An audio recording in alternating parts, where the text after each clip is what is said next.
Selamat pagi, perkenalkan saya Agus Adi Purwa. Pada kesempatan kali ini saya akan membawakan materi tentang pain management. Jadi, pain atau bahasa Indonesia nyeri didefinisikan sebagai dengan kalimat nyeri merupakan pengalaman sensorik dan emosional yang tidak menyenangkan akibat adanya kerusakan jaringan atau ancaman kerusakan jaringan atau keadaan yang mengakibatkan kerusakan jaringan tersebut. Mekanismenya ada 4 mekanisme utama, yaitu transduksi, transmisi, modulasi, dan persepsi. Baik, pertama kita akan bahas tentang transduksi dulu. Jadi transduksi adalah perubahan stimulus noxious menjadi impuls listrik oleh noxious fiber. Yang mana saja noxious fiber? Nah, jadi sini di kulit itu ada banyak sekali reseptor. Ada reseptor yang tekanan, suhu gitu. Dan juga ada yang nyeri itu sendiri juga ada 2 reseptornya, yang A delta fiber dan C fiber. Bedanya apa? Jadi dua yang ada titik biru ini adalah reseptor nyeri. Namun perbedaannya, untuk yang reseptor A fiber ini dia responnya untuk nyeri yang tajam, sedangkan untuk C fiber ini untuk nyeri yang tumpul dan dalam, profundus. Ini lebih ke superficial. Lalu yang alpha beta fiber ini adalah bukan noxious fiber, bukan sabut untuk noxious fiber, tapi ini untuk perasa yang lain seperti sentuhan, tekanan, seperti itu. Kemudian ada transmisi. Nah, transmisi ini adalah proses pengantaran impuls dari perifer sampai ke korteks sehingga terjadi persepsi. Nah, proses antarnya itu ada melalui 3 neuron. Ada neuron pertama, kedua, dan ketiga. Nah, untuk neuron pertama itu adalah neuron yang first order, yaitu maksudnya neuron yang di perifer, jadi disebut secara perifer. Kemudian dia nanti akan masuk ke masuk ke medulla spinalis, bertemu dengan dilanjutkan impulsnya menuju ke second order neuron atau neuron kedua. Nah, neuron kedua ini nanti akan naik terus sampai ke talamus. Nah, dari talamus itu nanti akan dilanjutkan lagi ke korteks, yang melanjutkan itulah neuron order ketiga atau third order neuron. Jadi secara garis besar transmisi itu artinya proses penghantarannya. Kemudian modulasi. Nah, modulasi ini diartikan sebagai proses interaksi antara sistem analgetik endogen dengan impuls nyeri. Bisa juga terjadi di perifer. Contohnya jika luka yang memang sudah nyeri, kita berikan gesekan pada area nyerinya, sehingga nanti akan menstimulus nyeri juga, atau mungkin tidak sengaja tergesek.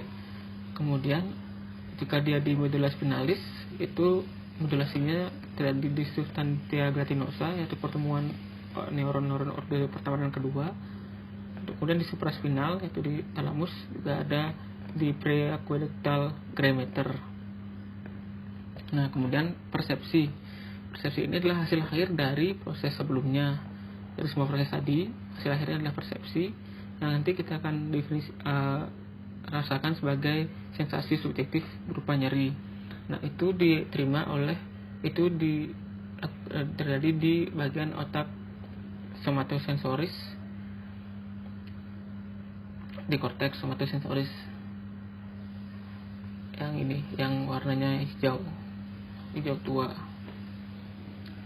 Nah, kemudian penggolongan nyeri. Adapun beberapa penggolongan nyeri berdasarkan waktu timbul, apakah itu akut atau kronis, etiologi, apakah itu nyeri onkologi atau non onkologi. Kemudian nyeri nocicepsi, itu dari jenisnya. Nyeri nocicepsi apakah atau mungkin nyeri neurologi atau nyeri psikogenik.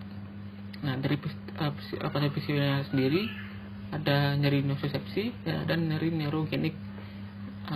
Dan ada juga berdasarkan derajat nyerinya, ya seperti derajat nyeri ringan, sedang, dan berat.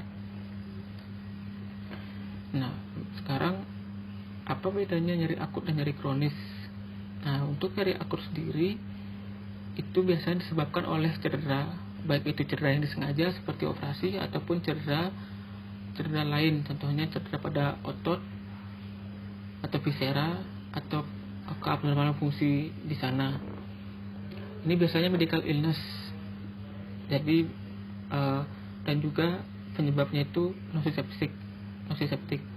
Nah, sedangkan kronis dia adalah nyeri yang persistennya bertahan bahkan sampai lebih lama dari biasanya penyebab yang akut.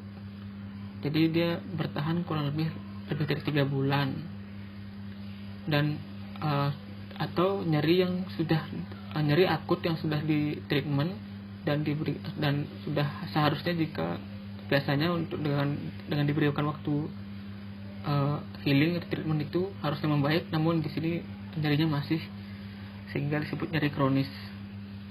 Ini pathological illness. Untuk jenis patologinya atau etiologinya bisa nociceptic atau neuropatik atau bahkan gabungan keduanya. Penilaian nyeri itu ada banyak. Ada Wong-Baker Scale, ada Face-Leg Activity Cry and Consolidability atau FLACC, ada Visual Analog Scale atau VAS, Numerical Rating Scale NRS, McGill Pain Questionnaire atau MPQ, dan Behavior Pain Rating Scale. Nah, ini tuh digunakan sesuai dengan kebutuhan. Contohnya seperti ini, pada anak-anak maka akan digunakan Wong-Baker sebelah kiri atau mungkin FLACC scale yang sebelah kanan. Kemudian pada dewasa bisa menggunakan Visual Analog Scale atau VAS atau NRS, Numerical Rating Scale, atau bisa juga menggunakan McGill Pain Questionnaire. Namun jika orang dewasa tersebut atau mungkin pasien itu tidak sadar atau mungkin tidak sedang diintubasi, maka kita nilai adalah menggunakan BPS-nya atau Behavioral Pain Scale. Ya, seperti itu. Baik, untuk penata laksanaan nyeri, landasan penata laksanaannya adalah mengutamakan pendekatan klinis melibatkan keluarga pasien dan memberikan informasi sebenar-benarnya.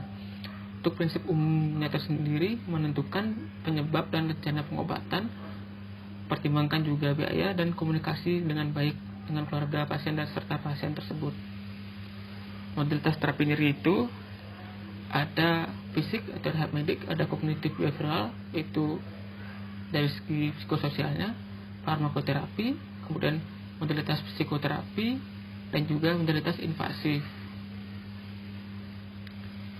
Nah, baik, selanjutnya untuk penanganan nyeri sendiri ada beberapa pedoman yang dapat digunakan. Contohnya WHO 3-Step Analgesic Ladder dan WFSA itu adalah World Federation Society of Anesthesia. Nanti kita akan gunakan itu pada kondisi yang berbeda. Secara garis besar, penanganan nyeri adalah yang pertama menggunakan analgesik non-opioid, kemudian jika masih nyeri tambahkan dengan opioid lemah, kemudian jika masih nyeri tambahkan dengan opioid yang kuat. Namun ada perbedaan dalam mengobati nyeri akut dan kronis di sini. Jika nyerinya kronis, maka urutannya sama seperti di awal 1, 2, 3, karena memang itu sesuai dengan step dari WHO. Jadi step dari WHO itu pertama non opioid dulu, kemudian jika nyerinya masih tingkatkan, tambahkan dengan weak opioid, kemudian jika nyerinya masih juga baru tambahkan dengan strong opioid. Nah, sedangkan untuk nyeri akut itu urutannya terbalik. Jadi 3, 2, 1, kita berikan opioid kuat dulu, kemudian jika membaik diturunkan nyeri opioid lemah jika membaik tanpa opioid. Atau bisa menggunakan pedoman dari WFSH tentang acute pain. Di sana memberikan strong opioid by injeksi dan lokal anestesi. Jadi dia memberikan dulu opioid kuat dengan injeksi ditambah dengan lokal anestesi. Dalam beberapa waktu setelah dievaluasi sesuai waktunya, jika membaik maka obatnya akan di stop yang injeksi dan diberikan obat per oral. dengan dosis yang sudah disesuaikan. Kemudian jika dalam kurun waktu yang telah ditentukan kondisi nyerinya membaik, maka akan diubah lagi obatnya menjadi non opioid dan lebih menggunakan peripheral acting drug atau obat non opioid atau bahkan obat topikal saja. Nah, mungkin sekian yang bisa saya jelaskan tentang pain management. Semoga membantu dan terima kasih.